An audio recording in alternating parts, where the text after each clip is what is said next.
Students, इस video के अंदर हम लोग मेनली सुझाव पर बात करेंगे। जैसे कि पिछले वीडियोस में हम लोगों ने बात किया कि शिक्षक मुख्यतः किन किन समस्याओं से पीड़ित रहते हैं। अब इस वीडियो में बात करेंगे कि सुझाव क्या होगा, ताकि हम उनकी समस्याओं को दूर कर सकें। तो हेडिंग बना लीजिएगा कि शिक्षकों की समस्याओं को दूर करने हेतु आवश्यक सुझाव। तो इम्पोर्टेंट सजेशंस और required suggestions to remove the problems of the teachers, ऐसा करके आप एक हेडिंग क्रिएट कर लीजिए। अब कौन कौन सी समस्याएं हैं उनको आप पिछले वीडियोस में आपने देखा है, आप उसको आप अवेयर हैं। यहाँ पर उन सभी प्रॉब्लम्स को आपको उलट देंगे तो वो सुझाव में कन्वर्ट हो जाएगा, परिवर्तित हो जाएगा। जैसे कि मैं एक उदाहरण दे रहा हूँ आपको। जैसे कि हमने समस्याओं के अंतर्गत ये जाना था कि समान अवसर शिक्षक को प्राप्त नहीं होता, विकास के समान अवसर प्राप्त नहीं होते। तो यहाँ आप जब सजेशन देंगे तो उसको पलट दीजिए। जैसे उसको कैसे लिखेंगे कि शिक्षकों को विकास के समान अवसर दिए जाने चाहिए। The teacher should be given equal opportunity equal opportunities of development. ये आप इस तरह से लिख सकते हैं। फिर उसी तरह से ये पॉइंट नंबर 1 हो गया। उसी तरह से पॉइंट नंबर 2 आप लिख सकते हैं। यहाँ सिर्फ पॉइंट ही बैठाना है आपको, उसको डिस्कस करने की आवश्यकता नहीं है। जितने भी सुझाव होंगे बिंदुवार केवल लिख देना है। जैसे हेडिंग बना करके जैसे आपने लिखा कि ये इस प्रकार हैं, दीज आर एज फॉलोड, और डैश देकर सीधे बिंदुवार आपको सुझाव देते चले जाना है। तो पहला सुझाव जैसे मैंने बताया, उसी तरीके से दूसरे सुझाव को भी आप बना सकते हैं। जैसे आपके समस्या के अंतर्गत हमने बताया था कि जैसे शिक्षकों को शिक्षण कार्य के अलावे भी अन्य कार्यों जो गैर शैक्षणिक कार्य हैं उनमें लगा दिया जाता है विद्यालयों द्वारा, तो इस पर रोक लगनी चाहिए। तो उसको आप यहाँ पर कन्वर्ट कर दीजिए सुझाव के रूप में कि शिक्षकों को केवल शैक्षणिक कार्यों की ही जिम्मेवारी दी जानी चाहिए। Teachers should be given the responsibility of teaching assignments only, and non-educational assignments should not be given to them at any cost। तो ये आप दूसरा पॉइंट इस तरह से लिखेंगे। उसी तरह से तीसरा पॉइंट भी आप मेंशन कर सकते हैं। जैसे कि शिक्षकों की आर्थिक दशा को सुधारने का प्रयत्न राज्य तथा केंद्र सरकार द्वारा मिलजुल कर किया जाना चाहिए। The pathetic economical condition of the teachers should be rectified by the state and the central government, चाहे by the collaboration of state and the central governments। तो इस तरह से आप लिखे थर्ड पॉइंट। उसी तरह से चौथा बिंदु आप बना सकते हैं, जैसे कि शिक्षकों को अपनी समस्याओं को दूर करने के लिए या अपनी शैक्षणिक, निजी, व्यावसायिक समस्याओं को हल करने के लिए व्यापक दिशा एवं परामर्श समुचित माध्यम से दिया जाना चाहिए। इसको भी आप यहाँ पर लिख पाएंगे कि proper guidance and counselling should be given to our teachers so that they can solve their personal, professional and educational problems very effectively. तो इस तरह से आप यहाँ पर सजेशन के तौर पर लिखेंगे। उसी तरह से फिर पांचवा बिंदु भी आप बना सकते हैं। जैसे कि राज्य तथा केंद्र सरकार को चाहिए कि शिक्षकों की व्यावसायिक क्षमता को विकसित करने के लिए हर संभव प्रयास किए जाएं और उन्हें पर्याप्त अवसर दिए जाएं। तो the central and the state government should provide all kinds of facilities to the teachers so that the professional abilities और the efficiencies of the teachers can be improved ideally. तो उसको इस तरह से लिखेंगे। फिर उसी तरह से अगला बिंदु आप तैयार कर सकते हैं। जैसे कि विद्यालय प्रशासक को चाहिए कि वैसे शिक्षक जो कि अच्छा कार्य कर रहे हैं उनको समुचित माध्यम से प्रोत्साहित किया जाए। The school administrator should appreciate those teachers who are really working very ideally. तो ये आप इस तरह से लिखेंगे। फिर उसी तरह से आप अगला बिंदु भी बना सकते हैं। जैसे कि शिक्षकों को शिक्षण कार्य आदर्श ढंग से करने के लिए आदर्श शिक्षण सहायक सामग्री, जो डिजिटल संसाधन इत्यादि की सुविधा दी जानी चाहिए। तो facilities of digital resources and other teaching learning materials must be provided so that teachers can perform well inside their classroom. तो ये आप इस तरह से कन्वर्ट करेंगे। उसी तरह से अगला बिंदु भी आप बना सकते हैं उदाहरण के तौर पर, जैसे कि शिक्षकों के साथ विद्यालय में किसी भी तरह का भेदभावपूर्ण व्यवहार नहीं किया जाना चाहिए। Partial behaviour should not be done inside the school campus or at any place. This must be confirmed or this must be assured by the state and the central government. तो इसको इस तरह से आप कन्वर्ट कर सकते हैं। फिर से आगे आप बढ़ा सकते हैं कि जैसे शिक्षकों को समय समय पर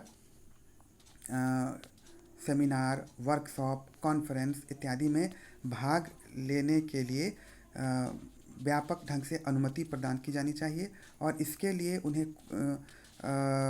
इनके वेतन में किसी तरह की कोई कटौती भी नहीं की जानी चाहिए। Facilities should be given so that teachers can participate in seminar, conferences, workshops etc. and their payment should not be deducted or their salary should not be deducted if they want to participate in such educational activities. तो इस तरह से आप इसको लिख सकते हैं। फिर आप लिख सकते हैं कि यह प्रयत्न किया जाना चाहिए कि शिक्षक को समाज में उपेक्षित न होनी पड़े, उनकी दयनीय आर्थिक स्थिति के कारण उपेक्षित न होना पड़े, यह सुनिश्चित किया जाना चाहिए राज्य सरकार द्वारा। The state government should try to confirm that every teacher must get required respect in their society. इस तरह से आप उसको अंग्रेजी में भी कन्वर्ट करिए। फिर से आप पॉइंट को आगे बढ़ा सकते हैं। जैसे आप यहाँ पर अगले बिंदु के अंदर यह मेंशन कर सकते हैं कि यह राज्य तथा केंद्र सरकार द्वारा यह प्रयत्न किया जाना चाहिए कि शिक्षकों की नियुक्ति अस्थायी रूप से ही की जाए। ये जो दैनिक भत्ते के आधार पर या कॉन्ट्रैक्चुअल जो संविदा के आधार पर शिक्षकों की नियुक्ति की जाती है, इस प्रक्रिया को पूरी तरह से रोक दी जानी चाहिए। The state and the central government should confirm that only regular appointment of teachers should be done. अगले बिंदु में आप फिर लिख सकते हैं कि निजी विद्यालय द्वारा यह सुनिश्चित किया जाना चाहिए कि शिक्षक को उनके अनुभव और उनकी शैक्षणिक योग्यता के आधार पर सम्मानजनक वेतन प्रदान किए जाएं, ताकि वे अपने आधारभूत आवश्यकताओं को सरलता से पूरा कर सकें। The government should confirm that private schools must provide that much salary to the teachers so that they can fulfil their all basic needs easily. तो इस तरह से आप उसको कन्वर्ट करेंगे। उसी तरीके से आप अगले बिंदु के अंतर्गत ये भी लिख सकते हैं कि शिक्षकों को दिए जाने वाले वेतन में जो व्याप्त विसंगतियां हैं, उन्हें दूर करने की चेष्टा राज्य सरकार द्वारा ईमानदारी से की जानी चाहिए। जैसे आप sincere effort should be made so that the differences in salaries should be removed very ideally by the government. ये आप इस तरह से लिख सकते हैं। उसी तरह से आप करेंगे कि जैसे यदि कोई शिक्षक उच्च शिक्षा के लिए प्रयास कर रहा है या अपनी शैक्षणिक योग्यता को बढ़ाना चाहता है, तो विद्यालय प्रशासक को चाहिए कि उन्हें हर संभव सहायता प्रदान की जाए और इसके लिए उनका वेतन न काटा जाए। तो उनको सवैतनिक अवकाश देने का प्रावधान किया जाए, इससे भी उनकी स्थिति में बहुत सुधार आएगा। The government should confirm that if a teacher wants to go for higher studies then his salary should not be deducted. तो आप इस तरह से इसको कन्वर्ट करेंगे। तो आपने देखा कि इतने सारे बिंदुओं को हम लोग सजेशन के तौर पर बिंदुवार केवल यहाँ पर हमको मेंशन करना है, तो ये हमारा सजेशन तैयार हो जाएगा। उसी तरीके से एक और पॉइंट आप लिख सकते हैं, जैसे कि सरकार को चाहिए कि ऐसे प्रयत्न किए जाएं कि आदर्श शैक्षणिक वातावरण का निर्माण विद्यालय में हो सके और शिक्षक को अनुशासनहीनता जैसी परिस्थितियों का सामना न करना पड़े, ऐसी स्थिति को सुनिश्चित की जाए।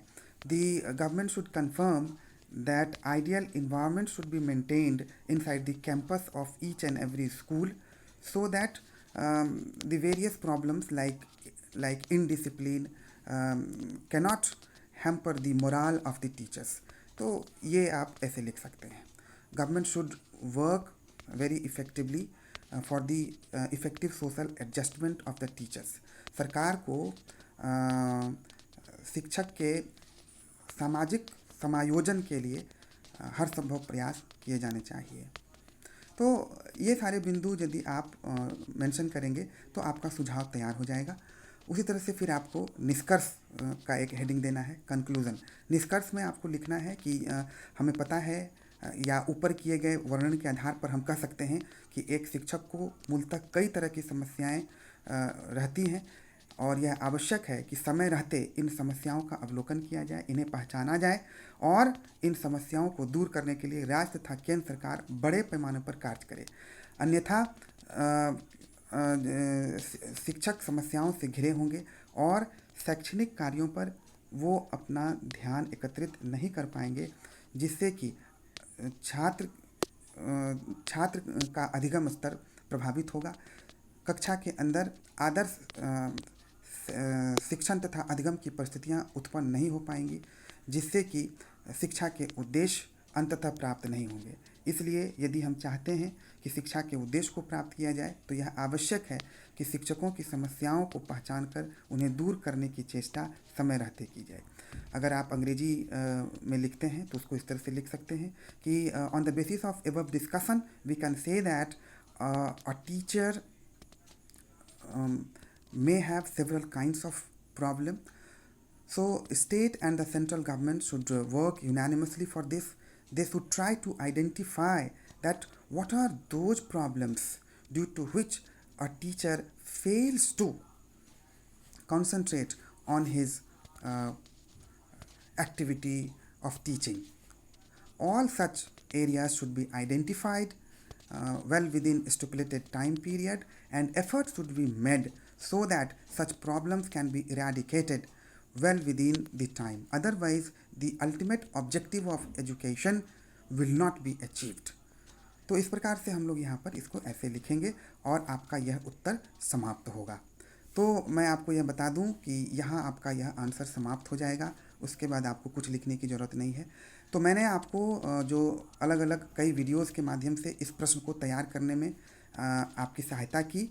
मैंने उन सारे पॉइंट्स को लिखा है, बताया है, और उस पॉइंट्स के अंदर आप कैसे डिस्कस करेंगे उसको भी एक्सप्लेन किया है। अब आप केवल उसे ध्यान से सुने और कागज़ और कलम लेकर उसको तैयार कर लें, तो आपका ये क्वेश्चन बिल्कुल तैयार हो जाएगा।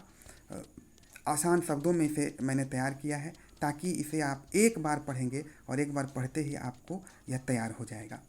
तो आप उम्मीद है कि यह वीडियो आपके लिए बहुत सहायक होगा। और मैं आपको बता दूं कि यही प्रश्न कि भाई शैक्षिक व्यवसाय से जुड़ा हुआ व्यक्ति अर्थात एक शिक्षक को मुख्यतः कौन कौन सी समस्याएं आती हैं समझाएं और इसे आप कैसे दूर करेंगे इसके लिए सुझाव दें। यह आपके असाइनमेंट का दूसरा प्रश्न भी होगा, तो आपके पास ऑलरेडी उत्तर है, इसको आप तैयार कीजिए। Discuss all those problems that are being faced or experienced by the educational professional like a teacher, and give some valid suggestions so that the problems should be eradicated. तो यही जो है आपका असाइनमेंट नंबर 2 होगा। तो इसको आप अच्छे से तैयार करें और आपका असाइनमेंट का दूसरा प्रश्न भी आपका तैयार हो जाएगा। बहुत बहुत धन्यवाद। Thank you.